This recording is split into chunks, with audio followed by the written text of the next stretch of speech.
So Sri just put out a job posting for a new role at Circle. Circle's a really interesting company, especially if you've been following the Web3 and crypto space.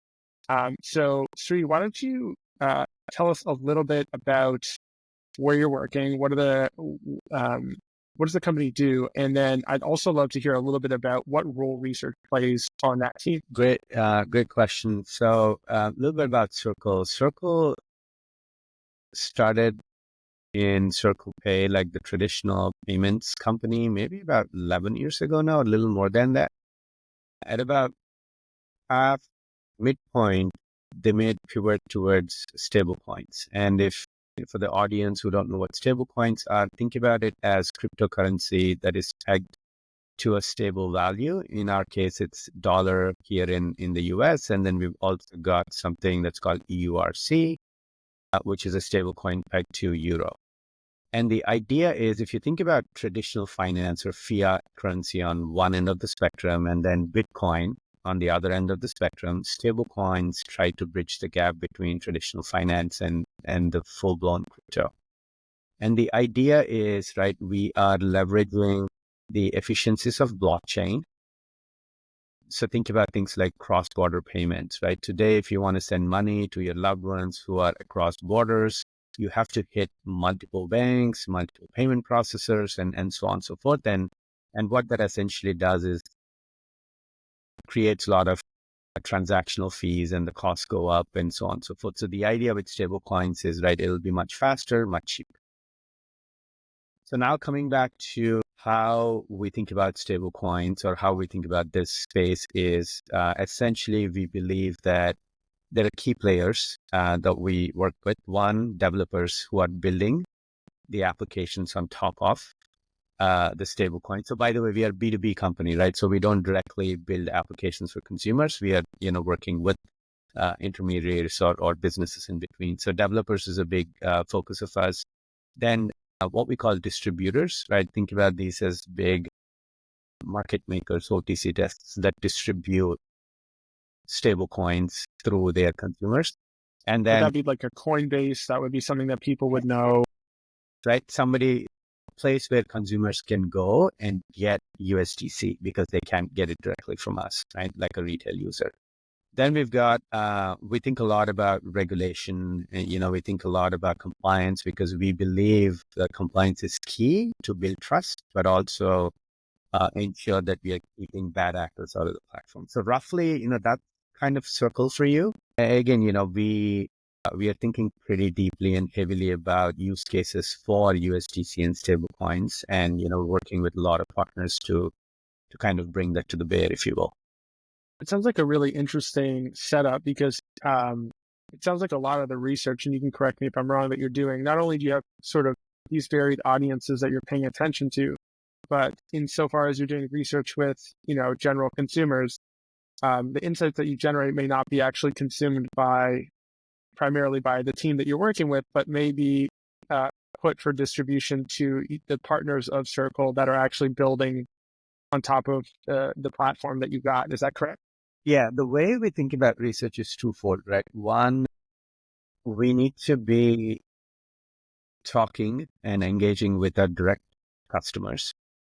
It depends on, who those are, for example, developers that I called out, and then, market makers and our partners, like Coinbase and so on. Then there is the end user, the user or the people or the humans that these our direct customers are engaging with. And the reason both of those are important is as we think about, how the market is shaping, how people are using stablecoins, it's a critical piece of the puzzle for us to understand that and bring it back to our teams. It's not that we're directly building for that customer or that end user, but it's critically important for us as we think about how do we engage, who do we engage with, what kind of capacity do they have about their understanding of their customers, right? Some teams might have research teams embedded, and it's perfectly fine that we take that information and think about our product suite or solutions or services that we want to offer. But in some cases, they might not have research teams, right? So that information is lacking, and we don't want to be going blind into designing or thinking about solutions, right? So that's the reason why there's a two-pronged approach. Depending on what is the problem or the challenge at hand, we might prioritize one path over the other. And, it just is very project dependent. I think the exciting piece is, right, how do we not lose sight of the mental models and usage and use cases in the market, but also stay very close to our partners. So it's a win-win situation for both of us. Makes sense. So tell me about this role. So you just opened this job posting. It's a principal level role. What kind of initiated or was the impetus for like actually adding to the team? And why have you kind of structured this role at the kind of level that you have? Yeah, great. So one thing I started thinking pretty heavily about, I was just looking around other crypto firms or firms like Circle. I have to give a lot of kudos to Circle for bringing in research at this early. We are still a startup. I mean, we are late stage startup, but still, learning the ropes of, going through the growth, thinking about, how do we structure the teams and so on and so forth. Uh, it's a lot of kudos to Circle for thinking about research very early on this journey. Having said that, I've been also looking at other crypto companies or, companies that are in this space, and the teams are not, believe it or not, are not large enough. It's probably, 1 to 5 researchers tops. Okay. Deeply getting into this space. So our team size is very comparable from that standpoint, right? We are at about 4, including me now. And the vision is as the company grows, hopefully we'll put a lot more emphasis on research and research team grows. Coming specifically to this role, we wanted somebody who's very seasoned. And the reason for that is twofold. One, the space that this research would be supporting, which we call access to USDC or access to our stable coins, is a very complicated space. There's a lot of different flavors and cohorts of people that we engage with. There is a lot of different directions that we go in with, and a lot of education and navigation that needs to happen within the organization to set up research as a core capability and ethos of our, how we make decisions. So looking at, all those 3 aspects of it, it's extremely important that somebody who's coming in not only brings the methodological rigor from a research standpoint, but can navigate, have crucial conversations, educate organization, really bring insights back into how we make decisions and better decisions that are lasting, and also can deliver products that are unique and different in ways that you don't get with competitors, if you will. So this takes a lot of time and energy, a lot of deep understanding on how to navigate a growing organization. And that's the reason why, we thought it's important for us to think very senior. So the other aspect is, I can't do it all. I want to learn from them. I hope they can learn from me as well. And then we continue to build the muscle around research. Love that. We got some questions coming in already, folks. If you got questions, drop them in the chat. M asked, she's got a couple of them. Is this a remote friendly role, in-office role? Do you have to be in the Bay Area for this one? This is fully remote. Circle is fully remote. Everybody is remote at Circle. Wow. It's remote only company. We have WeWork offices that people can congregate. I mean, if there is a 5 or 6 in an area, we always encourage the people going to WeWork, but it's not needed or not necessary. We also try to do team activities around happy hours, depending on, where people are. We have a great crew that kind of pulls these things together. So it's a long way of saying it's remote only, but there are options to go into WeWork if there is one available around You get the best of both worlds. Work from home if you want, or you can hang out at the office. Yeah, I'm at my home right now. Like you can see a bed in the back. That's great. One of the other great questions here from M is, do you need to have experience working at a fintech company? And if not, how do you think about getting up to speed in what's been going on? It's interesting because, Circle is a fintech company, but you're, blockchain and the Web3 space and the crypto space are kind of, I don't want to say anti, it's not really anti, traditional finance, but it's definitely not exactly the same thing. Yeah. This is a great question. It comes up a lot with many candidates that I talk with.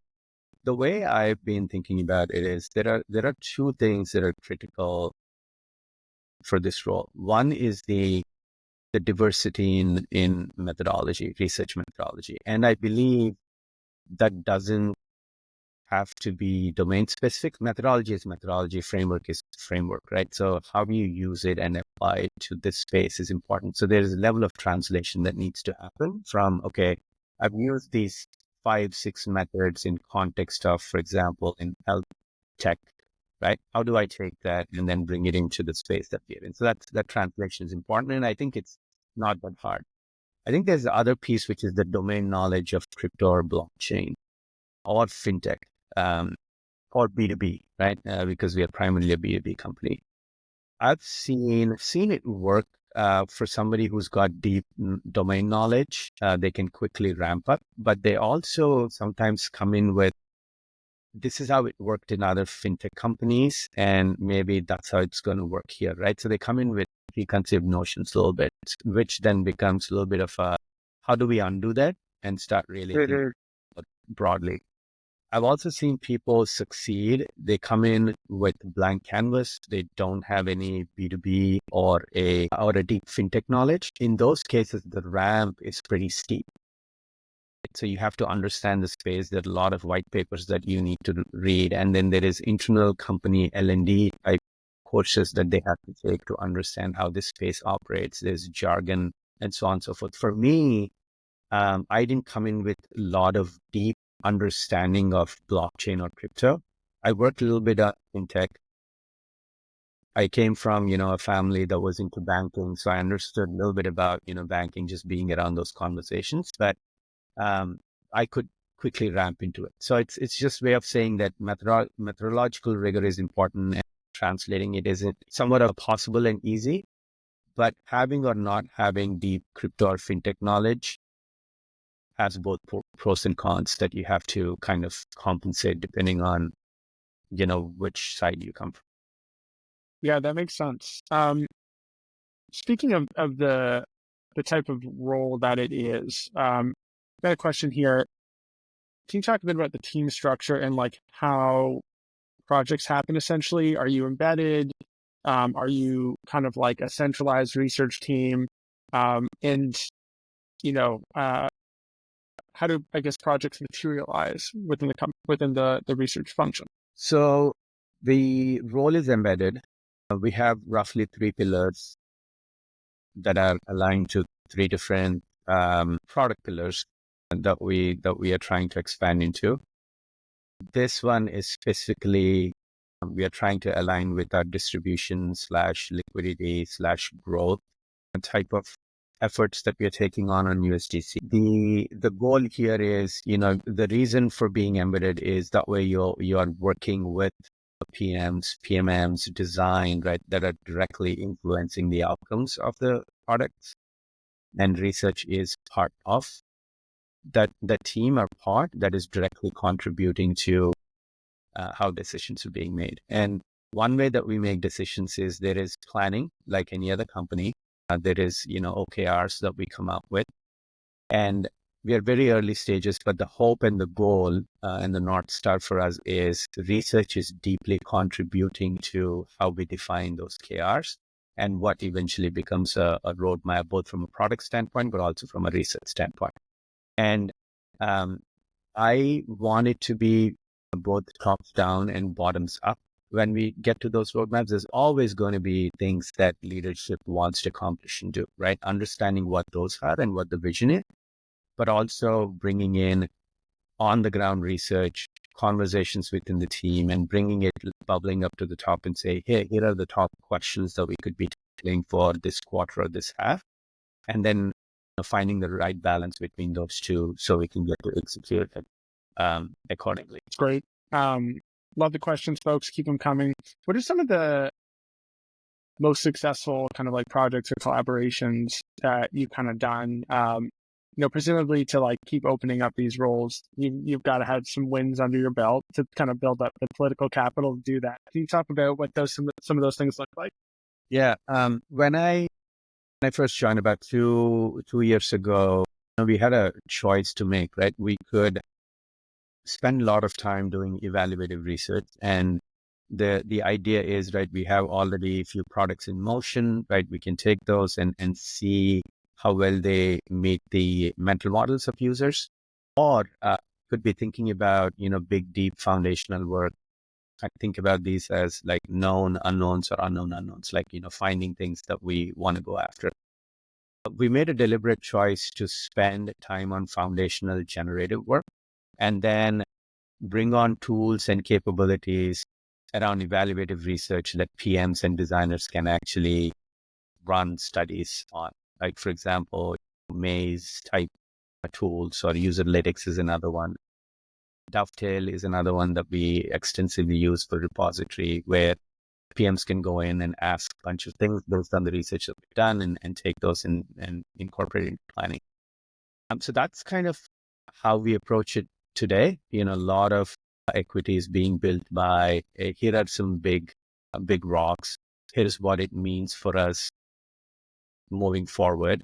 And then working with designers to ensure that those get into screen designs, UIs, and so on and so forth as we are building those and continue to create, if you will. And I mean, my hope is, right, hopefully we'll own both evaluative and generative, and we'll have enough capacity to do both and something in between as well.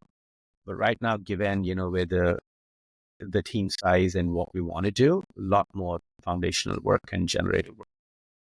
I mean, that's the stuff that everybody wants to do these days. So that's really good to hear. Cool. This one's a bit of a cheat question. Let's see if I can get this to show up here. Is there anything you're looking for, or in any way to position an application that would help us get an interview? So, straight. What are we looking for here?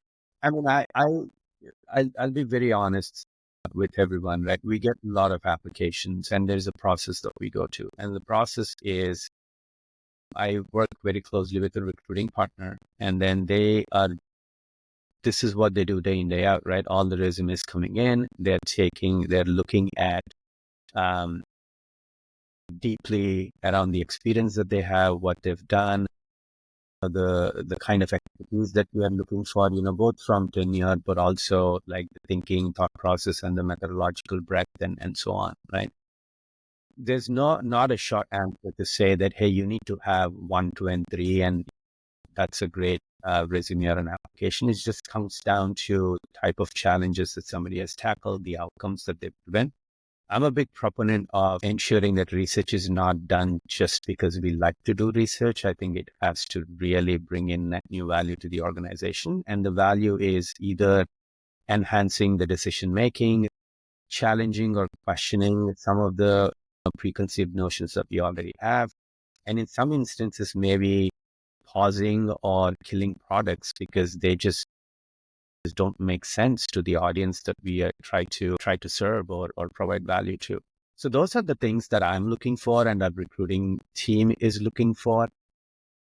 But much more broadly, like, I can tell you some things, if we do get to end up talking, so on and so forth, the things that I'm deeply looking for is how flexible somebody is in their thought process, because this is rapidly evolving field and it's changing as we speak. Today, we might think an area might be great to go into, but tomorrow, if regulation comes through or a use case comes through, Right. So how can we bring in flexibility so you're not married to one area or a space? So that's pretty important for me.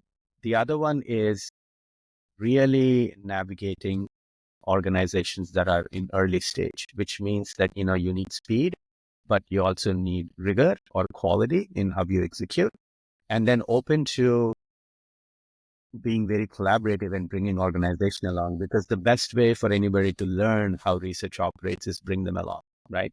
So you can't go and do things for a couple of months and come back and say, hey, here is a nicely packaged answer to your question. Now, I feel especially in organizations like this, is a lot of convincing that then needs to happen versus if you include them and do things collaboratively, it's going to have far or wide reaching implications. So again, I know it's a long answer, but flexibility is key. Speed and rigor are important. Having crucial conversations and making sure research has stake in the ground are some key things. Obviously, methodological rigor is a baseline for all of that. Yeah, it makes a ton of sense. Okay, folks, if you have any final questions for Sri, drop them in. One kind of last one for me is, what do you think is the most compelling part about the type of work that you do at Circle? Like, what's exciting for you? Yeah. I've always, there are two things. I'll tell you how I made decision or why I made decision to join Circle 2 years ago. One,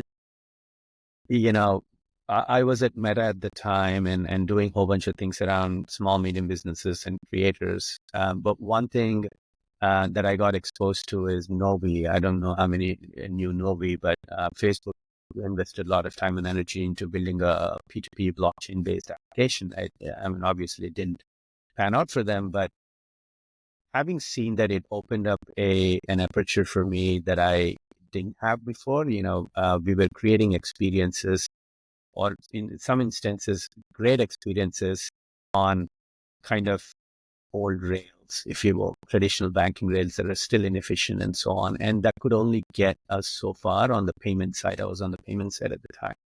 And when I heard about blockchain, I've heard about it, but haven't done much, my own understanding or research on it. And then when I really started thinking about how it can change or what it can bring, when you couple experiences with the technology, it was just phenomenal for me. We've done a little bit of NFT work at the time for Instagram, but that's, a small use case. So when Circle happened, it felt like great. It felt like that's exactly what I needed, because they're doing blockchain, but they're, enabling developers and other, cohorts to build on top of it, which just feels perfect for me. And personally, the other one is I felt like I'm ready to build a culture, a research culture at an emerging company or an emerging space. And Circle didn't have research at the time. I was the first one to come in and start really thinking about what is research, how should we think about it, and what culture do we want to build for research within Circle. And the third one is the leadership. They are very seasoned. They've done some amazing things at the companies that they've been at. And that's a draw for me, because if you look at crypto, there's a lot of new companies and there's a lot of them fading out too. And, I attribute some of that to very stable thinking from a leadership standpoint. So those three are That's very awesome. when I made the decision. So hopefully that still holds true 2 years into it, and people can see that on type of the work that we do. And that's a draw in this space, primarily because there's very few that do it that way. Yeah, totally. Liza, just saw your question come in. What is the research team's approach to DEI? I'm a big believer. The company is a big believer. Always think about, again, my belief always comes from, we are not designing for one cohort or specific type. We are a global company. We are in different countries. We try to bring solutions out into geos and markets and people that have different needs and so on and so forth. If we can, or if we don't have a team that brings in diversity in everything that we do, I don't think we'll make some progress, but I don't think we'll was that we need, Right. So that's kind of my take on it. And so every time I engage with our recruiting partners or within the company, that's the message that I'm sending. And overall, I think a company generally does a good job in ensuring that, we are staying true to that message. That's awesome. Thanks for the question, Liza. And thanks, Sri, for joining us. This is a lovely little breakdown of the role. Circle is hiring. I hope you're hiring many more roles in the near future that we can bring you back for. This is definitely an exciting one. So really appreciate you spending the time. Folks, we're going to be doing some more of these. We got ones coming up with Microsoft, and we got a couple other ones that we haven't booked just yet, but they're in the works. So if you're enjoying these and you're enjoying hearing directly from the hiring managers, stay tuned for more of them. Thank you so much for joining, sir. Yep. Thank you so much, Alec. Talk to you later.